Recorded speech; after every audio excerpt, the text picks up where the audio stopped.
आप सभी का आपके अपने YouTube चैनल पे बहुत बहुत स्वागत है।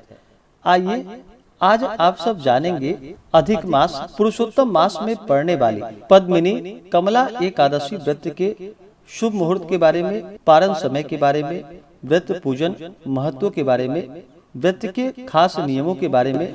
तो आइए जानते हैं इन सबों के बारे में। आप सभी को पद्मिनी एकादशी व्रत की ढेर सारी शुभकामनाएं। पद्मिनी एकादशी का व्रत, जो कि पुरुषोत्तम मास शुक्ल पक्ष की एकादशी को पद्मिनी एकादशी, पुरुषोत्तमी एकादशी, कमला एकादशी आदि नामों से जाना जाता है। इस दिन विशेष प्रकार से जो कि भगवान पद्मनाभ का पूजन किया जाता है। इस दिन राधा कृष्ण तथा भगवान शिव माता पार्वती की युगल मूर्ति को स्थापित करके इनकी पूरे विधि विधान के साथ पूजन करनी चाहिए। इस व्रत के प्रभाव से व्यक्ति के सभी प्रकार के पापों का नाश होता है तथा पुत्र पौत्र आदि की प्राप्ति होती है। यह व्रत व्यक्ति को सभी प्रकार के बंधनों से मुक्त करने वाली, संसार सागर से पार कराकर स्वर्ग को प्रदान करने वाली है। इस बार जो कि श्रावण के महीने में अधिक मास लगा है और यह अधिक मास जो कि 1 महीनों के लिए 3 वर्षों पर आता है और इस दौरान गंगा स्नान करना, दान पुण्यों का कार्य करना, भगवान श्री कृष्ण भगवान विष्णु का पूजन करना, भूमि पे शयन करने का और जितने भी प्रकार के पुण्य कार्य किए जाए उसका अनंत फल बतलाया गया है। एकादशी का व्रत जो कि भगवान विष्णु भगवान श्री कृष्ण को अति प्रिय होता है। जो भी भक्त सच्ची श्रद्धा के साथ इस व्रत को धारण करते हैं तो भगवान की विशेष कृपा प्राप्त होती है। यह सभी प्रकार के पापों को नष्ट करने वाली है। 1 वर्ष में 24 एकादशी का व्रत होता है। वहीं पे अगर अधिक मास पुरुषोत्तम मास हो तो 2/26 एकादशी का व्रत होता है। हर व्रत का अपना अपना विशेष महत्व माना गया है। इसी प्रकार से अधिक मास पुरुषोत्तम मास में पड़ने वाली पद्मिनी एकादशी व्रत का अपना विशेष महत्व है। इस एकादशी व्रत के प्रभाव से मनुष्य विष्णु लोक को जाते हैं। इस एकादशी व्रत का विधान विष्णु जी ने सर्वप्रथम जो कि नारद जी से कहा था। यह विधान अनेकों पापों को नष्ट करने वाला तथा मुक्ति भक्ति प्रदान करने वाली है। अधिक मास की पद्मिनी एकादशी व्रत का जो कि बड़ा ही विशेष महत्व माना गया है और इस व्रत में खास करके कुछ विशेष नियमों का अन्य एकादशी के बदले पालन करना चाहिए। इससे अधिक फलों की प्राप्ति होती है। जो भी एकादशी का व्रत करते हैं उन्हें दशमी के दिन जो कि सूर्यास्त होने से पहले ही भोजन ग्रहण करनी चाहिए। अधिक मास में पड़ने वाली पद्मिनी एकादशी के व्रत में जहां तक हो सके इस दिन बिना नमक वाला दशमी तिथि के दिन भोजन ग्रहण करना चाहिए, क्योंकि दशमी तिथि से ही एकादशी व्रत प्रारंभ हो जाता है। दशमी तिथि के दिन जो कि कांसे के पात्र का किसी भी रूप में प्रयोग नहीं करना चाहिए तथा मांस, मसूर, चना, कोदो, शहद, शाक, कटहल, पराया अन्न इन सभी खाद्य पदार्थों का त्याग कर देना चाहिए। जहां तक हो सके हविष्यान्न भोजन ग्रहण करना चाहिए। नमक इस दिन बिल्कुल भी दशमी तिथि के दिन ग्रहण ना करें, खास करके अधिक मास की एकादशी तिथि के दिन। और जो भी भोजन ग्रहण करते हैं वह सूर्यास्त होने से पहले ही भोजन ग्रहण कर लेनी चाहिए। चावल आदि का दशमी तिथि के दिन प्रयोग नहीं करना चाहिए और दशमी की रात्रि भूमि पे शयन करना चाहिए। दशमी की रात्रि ब्रह्मचर्य का पालन करते हुए भूमि पे शयन करना चाहिए और एकादशी की प्रातः सुबह ब्रह्म मुहूर्त में उठ करके नित्य क्रियाओं से निवृत्त होकर के गंगा नदी में स्नान करना चाहिए। गंगा स्नान नहीं कर पाते हैं तो घर के नहाने के पानी में ही थोड़ा सा गंगा जल मिला करके स्नान करना चाहिए। इस दिन जहाँ तक हो इस एकादशी को दातून करते वक्त जो कि पेड़ की डालियां ना तोड़े, जहाँ तक हो सके पहले से दातून की व्यवस्था करके रखे और दातून करने के बाद कम से कम 12 बार कुल्ले करे, मुंह को शुद्ध करे। किसी नदी, कूप अथवा सरोवर में स्नान करना चाहिए। गोमय, मृतिका, तिल, कुश और आंवले के चूर्ण से विधिवत स्नान करना चाहिए। स्नान के पूर्व मृतिका का लेपन करना चाहिए अपने शरीर पे, जो कि मिट्टी लगानी चाहिए और प्रार्थना पूर्वक स्मरण करे कि हे मृतिके, भगवान ने वाराह रूप धारण कर तुम्हारा उद्धार किया है।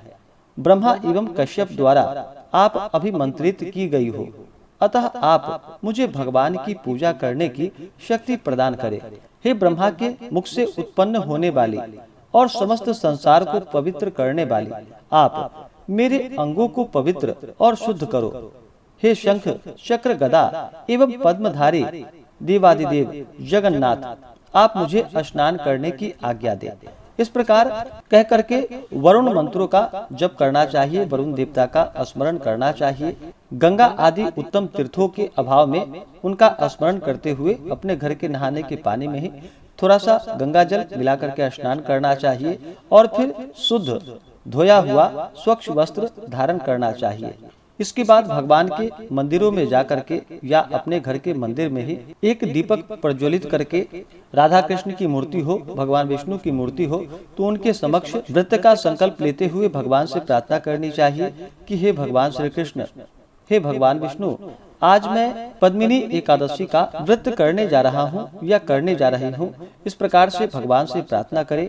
आपके मन में जो भी इच्छा हो, जो भी कामना हो, वह भगवान से कहें और प्रार्थना करें कि हे भगवान, यह व्रत मेरा निर्विघ्न पूरा हो और हमें पुण्य फलों की प्राप्ति हो। इस प्रकार से भगवान से प्रार्थना करें। आपके मन में जो भी इच्छा हो, जो भी कामना हो, वह प्रभु से कहें और पूर्ण श्रद्धा भक्ति भाव के साथ व्रत को धारण करना चाहिए और भगवान का पूजन करना चाहिए। इस दिन खास करके भगवान श्री कृष्ण की राधिका सहित और भगवान शिव की माता पार्वती की साथ में जो कि स्वर्ण प्रतिमा का विधिवत पूजन करना चाहिए। धान्य के ऊपर कांसे का, तांबे का अथवा स्वर्ण या मिट्टी का कलश स्थापित कर उसके मुख पर जिस चीज का घट हो उसी का पात्र रख उसे सुगंधित द्रव्यों और वस्त्र द्वारा अलंकृत करनी चाहिए और उसके ऊपर भगवान की प्रतिमा को स्थापित करनी चाहिए और फिर जल, पुष्प, तिल, चंदन, तुलसी दल आदि से भगवान की पूजा करनी चाहिए। धूप दीप दिखा करके अनेक प्रकार के इस समय में होने वाले ऋतु फलों का भोग भगवान को लगाना चाहिए। दूध से बने हुए वस्तुओं का भगवान को भोग लगाना चाहिए। कथा श्रवण करनी चाहिए, भगवान की आरती करनी चाहिए। इस प्रकार से सुबह और शाम के वक्त पूरे विधि विधान के साथ भगवान का पूजन करना चाहिए और फिर रात्रि में भगवान के सम्मुख जागते हुए नृत्य गीतादि करते हुए भगवान का भजन कीर्तन करते हुए समय को व्यतीत करना चाहिए। एकादशी तिथि के दिन जो कि शुद्ध और सात्विकता का पालन करना चाहिए। तामसिक वस्तुओं का प्रयोग बिल्कुल भी नहीं करनी चाहिए। इस दिन जहाँ तक हो सके पद्मिनी एकादशी के दिन आप निर्जला भी व्रत को धारण कर सकते हैं। यह संभव ना हो तो आप एक समय फलाहार ग्रहण करके व्रत को धारण करें। एकादशी तिथि के दिन चावल आदि का प्रयोग नहीं करना चाहिए। अभक्ष्य भोज्य पदार्थों का या नशीले पदार्थों का सेवन नहीं करना चाहिए। ब्रह्मचर्य का पालन करना चाहिए। किसी के ऊपर व्रत के दौरान क्रोध नहीं करनी चाहिए या अपने मन में किसी के प्रति ईर्षा या द्वेष का भाव नहीं लाना चाहिए। पूर्ण श्रद्धा भक्ति भाव के साथ भगवान श्री कृष्ण, भगवान विष्णु, भगवान शिव के चरणों में अपना मन लगाना चाहिए। इस प्रकार से पूजन करते हुए इस व्रत में खास करके जो कि 4 प्रहर पूजन का विधान बतलाया गया है।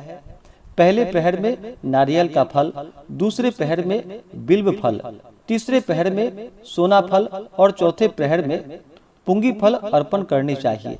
इस प्रकार नैवेद्य लगाने से क्रमानुसार अग्निष्टोम, वाजपेयी, अश्वमेध और राजसु यज्ञ का पुण्य फल प्राप्त होता है तथा पृथ्वी में उपस्थित समस्त तीर्थों के करने का पुण्य फल प्राप्त होता है। इस प्रकार पूजन करते हुए रात्रि भर जागरण करते हुए द्वादशी की सुबह जो कि उठ करके स्नान कर ले, शुद्ध वस्त्र धारण करके भगवान का पूजन करे। इसके बाद भगवान की आरती करे, ब्राह्मणों को भोजन करवाएं, ब्राह्मणों को दान और दक्षिणा दे और इस दिन भगवान की जो पूजा की है घट और प्रतिमा इस दिन दान करनी चाहिए। इस प्रकार से व्रत को धारण करने से व्यक्ति के सभी प्रकार के पापों का नाश होता है, सुख समृद्धि की प्राप्ति होती है और अंत समय में विष्णु लोक की प्राप्ति होती है।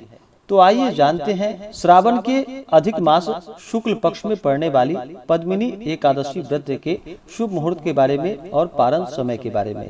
एकादशी तिथि प्रारंभ समय जो कि 28 जुलाई 2023 दिन शुक्रवार दोपहर 2:53 और एकादशी तिथि की जो समाप्ति होगी वह 29 जुलाई 2023 दिन शनिवार को दोपहर 1:07 पे।